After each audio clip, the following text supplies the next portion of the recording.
Simulan na natin ang tunay na kwento tungkol sa ginto ng Tikbalang. Ito ay taon ng 1989. Walang eksaktong lugar. Ayon kay Alex, bata pa lamang siya noon ay kinagisnan na niya ang hanap buhay ng kanyang ama. At dahil nga sa hanap buhay na iyon, ay nakapagtapos siya ng high school. At nang siya ay magkokolehiyo na, ay mas pinili nitong huminto na lamang upang tulungan ang kanyang ama bilang isang minero. Hindi madali ang trabahong iyon. Ayon pa kay Alex, na minsan kapag umuuwi ang kanyang ama, ay nakikita niyang madungis ito at may mga lupa at putik ang mga damit. Kahit nga noong nasa murang edad pa lamang siya, ay nakikita niya na ang sakripisyo ng kanyang ama para sa kanila. Kaya nga mas pinili na rin lang nitong maging minero upang matulungan niya ang tatlo niya pang mga kapatid na nag-aaral ng elementarya. Bilang panganay nga itong si Alex, ay kaakibat niya na ang pagtulong sa kanyang mga nakababatang kapatid kahit sa mga pangbaon man lang nito at pagkain.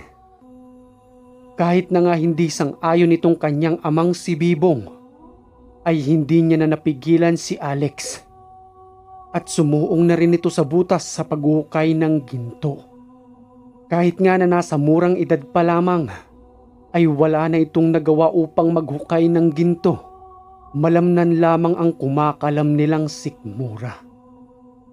Ayon pa nga kay Alex, na may mas bata pa sa kanyang naghahanap buhay roon, na nasa edad 9 na taon pa lamang, na tila ginagawang laro ang ganun kapeligrosong trabaho para makatulong sa kanilang mga magulang. Bumababa ang mga ito sa nasa 300 talampakang lalim ng hinukay ng mga minero. At ang ginagawa nilang mga sapin para hindi gumuho ang lupa ay mga pinagtagpi-tagping kahoy na kanilang tinatapakan kapag sila'y bumababa. Habang nakakapit naman sa 2 malaking lubid. Ganoon kahirap ang hanap buhay na yun. Kaya konting pagkakamali mo lang ay maaari ka nang mahulog sa malalim na hukay. Minsan pa nga ayon kay Alex ay nahuhulugan sila ng bato o kaya ay buong lupa na pumapatak sa kanilang ulo. Habang bumababa sa kailaliman at naghahabol ng hininga. Minsan sa kanilang ginagawang tunnel ay kasya lamang ang isang tao kapag bumababa. Kaya dinig na dinig mo ang iyong paghinga dahil sa liit ng daanan. At kapag naroroon na sila sa ilalim nito, ang daladala nilang bakal na pangtiktik, gayon na rin ang maso upang tanggalin ang mga bato na kung saan mayroong nakakapit na ginto. Yun ang kanilang dinudurog doon at inilalagay sa sako at idinadala sa itaas upang mahiwalay ang mga bato at makuha ang mga ginto dito. Bali ginagamitan na iyon ng makina at mga proseso. At ang makukuha mong ginto roon ay katiting lamang sa butil ng pawis na dinanas mo roon sa ilalim. Ganoon kahirap ang buhay minero.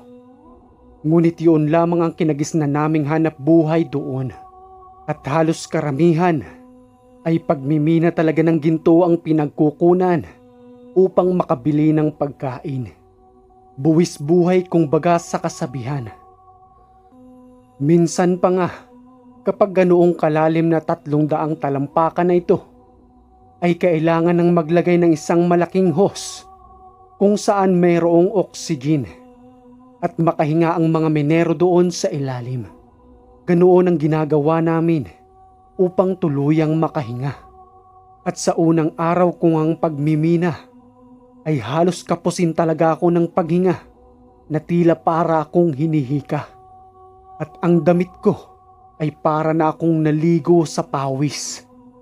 Wika pa nga sa akin ng aking ama habang nanduroon kami sa ilalim at naghuhukay. Anak, sa una lang yan. Kapag nasanay na yung katawan mo, hindi ka nakakapusin ng paghinga at hindi ka na rin gaanong pagpapawisan. Ngayon lang yan anak, masasanay ka rin. Kahit na nga maluha-luha ako sa hirap ng aming ginagawa, ay pinapalakas ng aking ama ang aking kalooban. Doon ko napagtanto na napakahalaga pala talaga kahit na isang butil ng kanin na inihahain sa aming pagkainan. At lagi kong naririnig noon sa aking ama na madalas nitong sinasabi na huwag mag-aksaya ng pagkain dahil marami ang nagugutom sa labas. At ipagpasalamat kung ano ang nakahain sa inyong harapan. Sa araw-araw nga naming pagmimina ng aking ama, habang tumatagal ay napapansin kong kumakapal na ang aking dalawang palad. Ngunit mas lalo itong tumitibay at hindi na nakakaramdam ng pagkamanhid at pagkirot. Sambit pa ngang muli ng aking ama na lagi kong kasama sa ilalim sa paghuhukay. O diba anak, nasasanay ka na. Sanay na rin yung mga palad mo at hindi ka na rin naghahabol ng paghinga.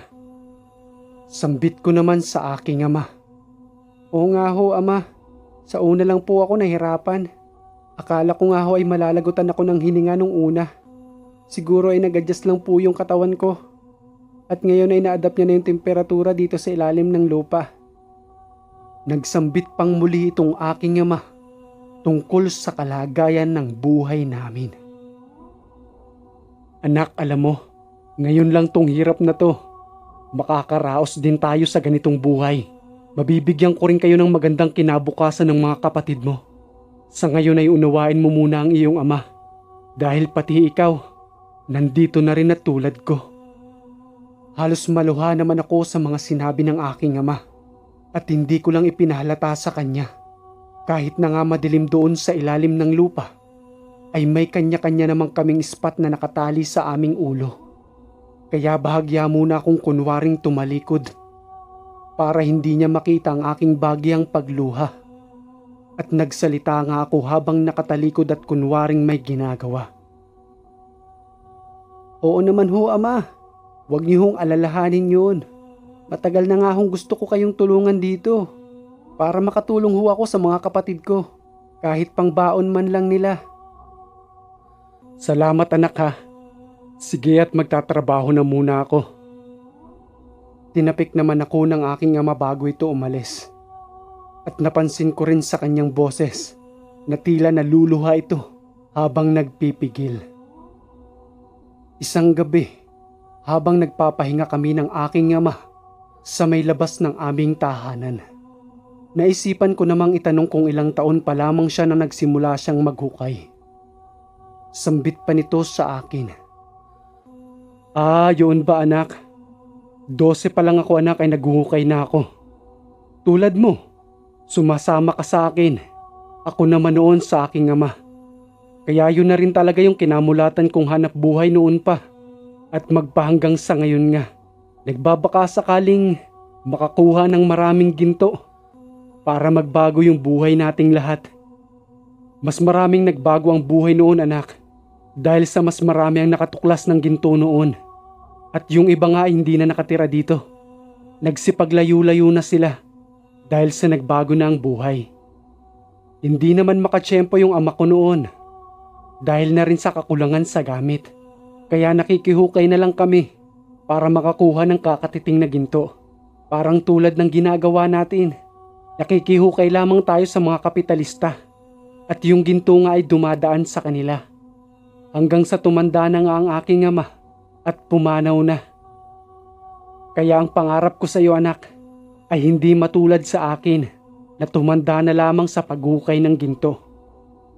Malay mo balang araw, makajackpot tayo at matulad na rin tayo sa ibang mga umalis dito at bumili na ng kanilang mga bagong tahanan sa ibang lugar.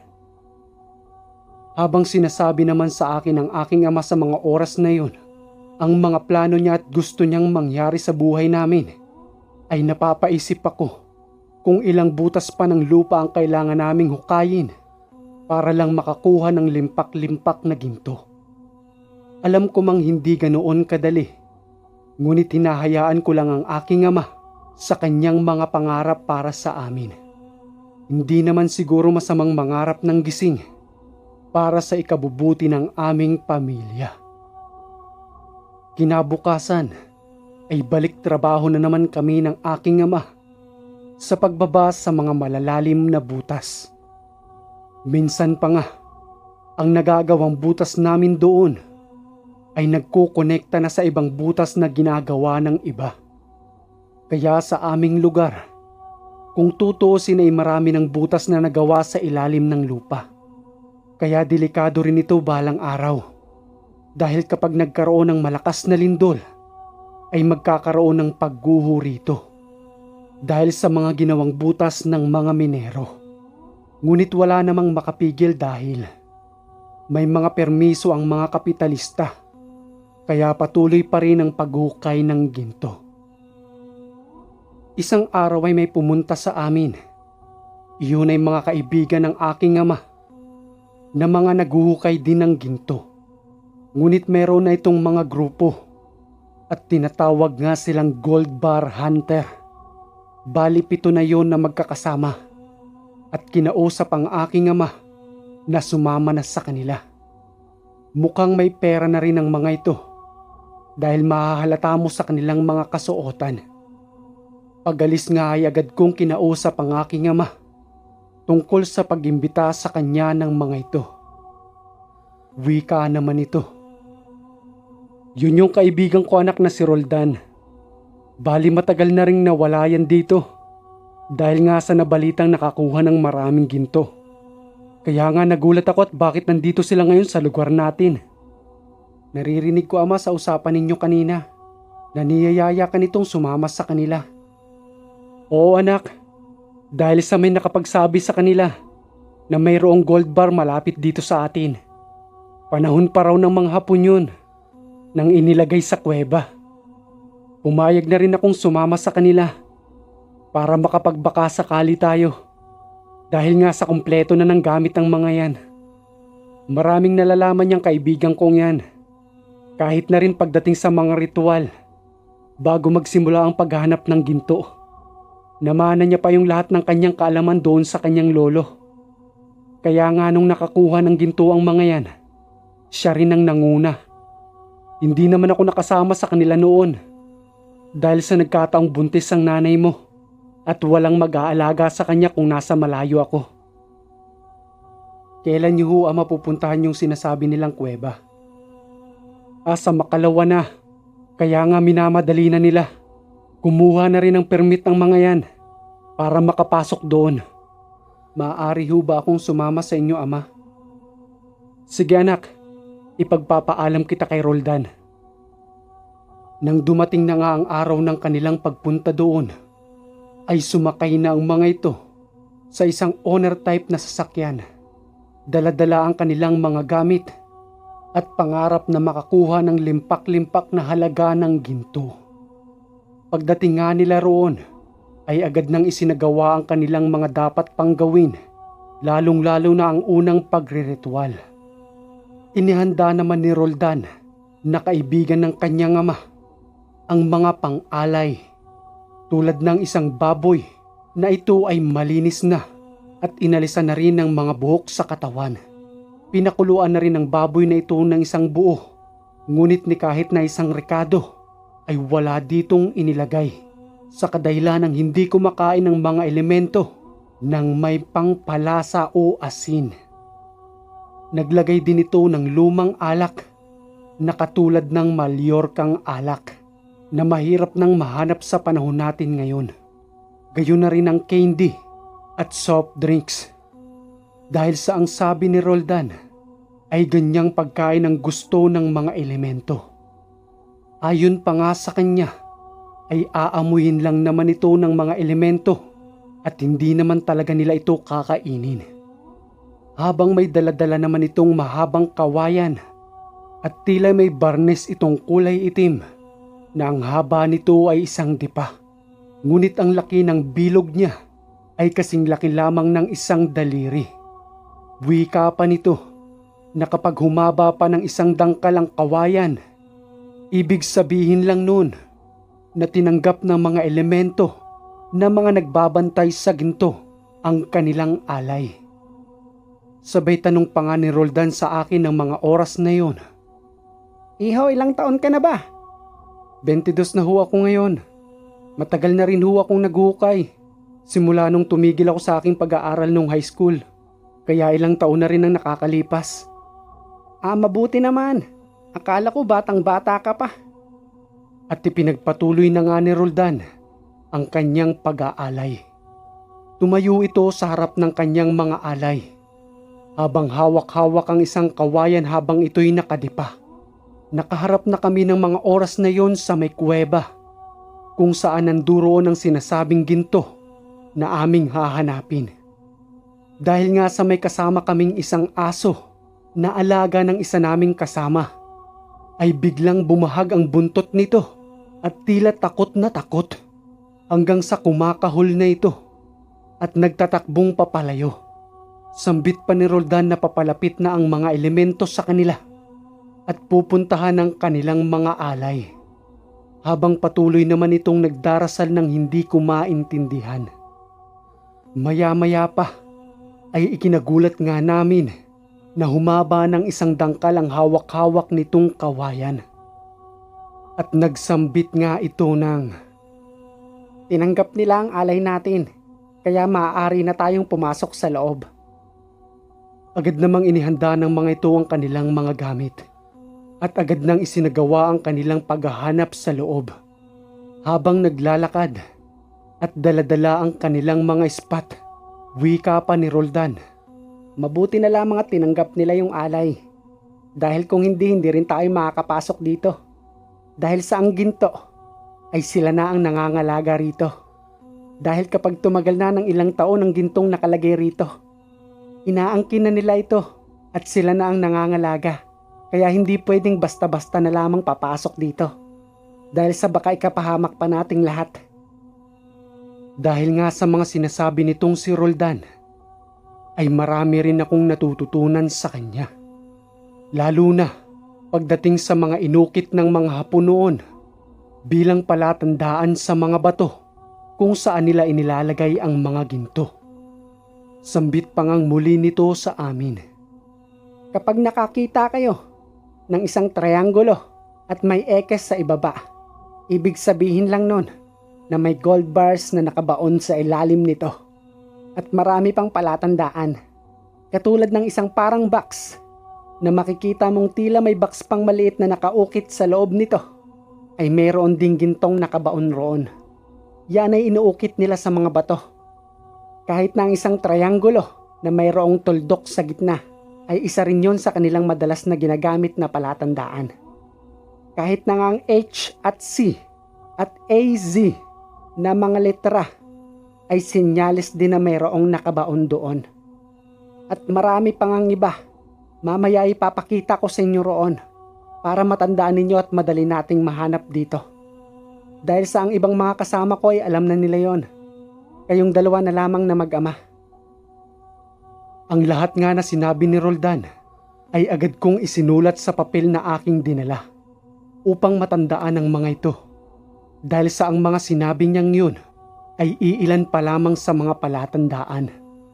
Ngunit may mga sinabi pa siya na kailangan naming pagkaingatan.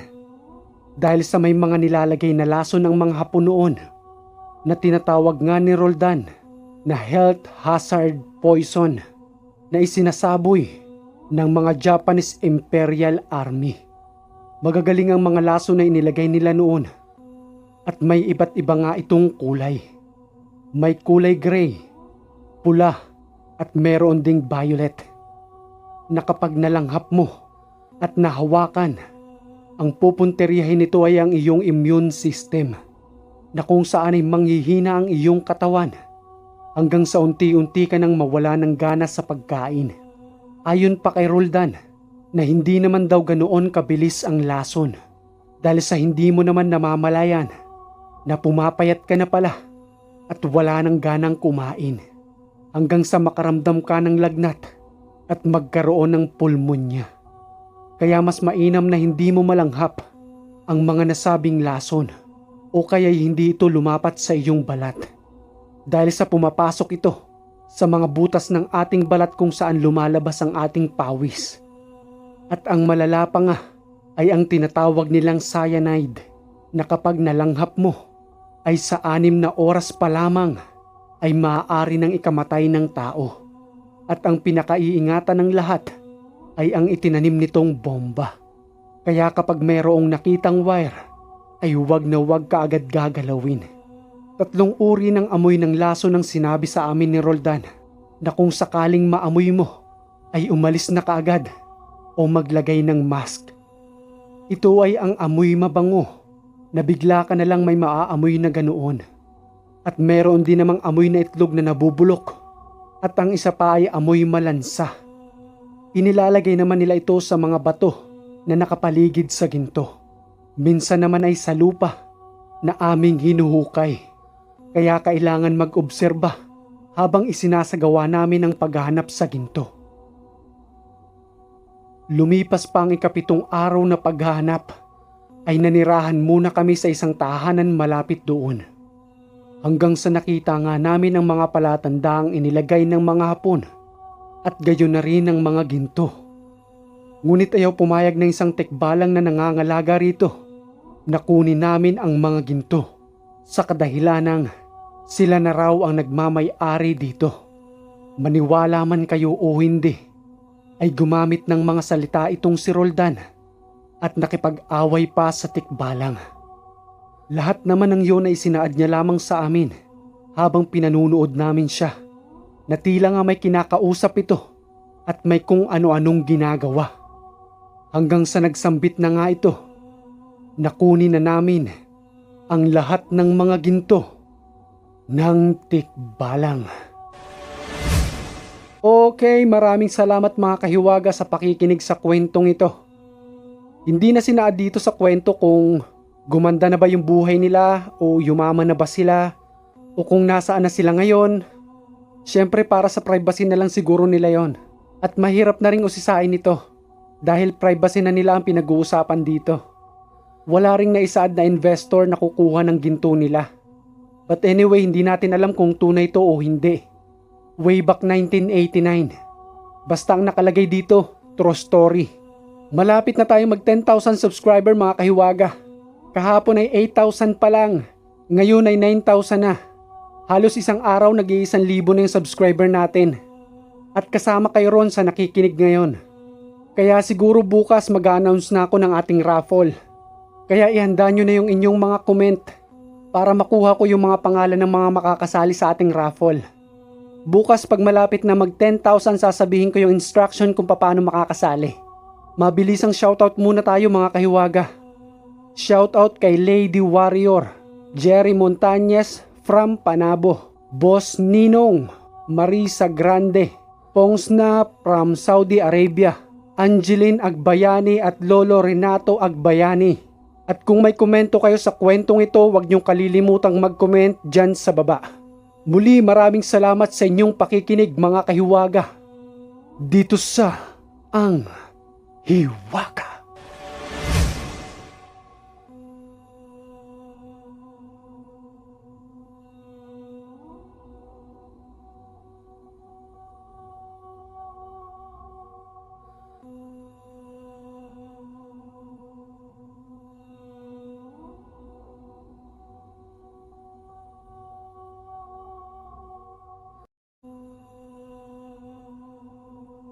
Simulan na natin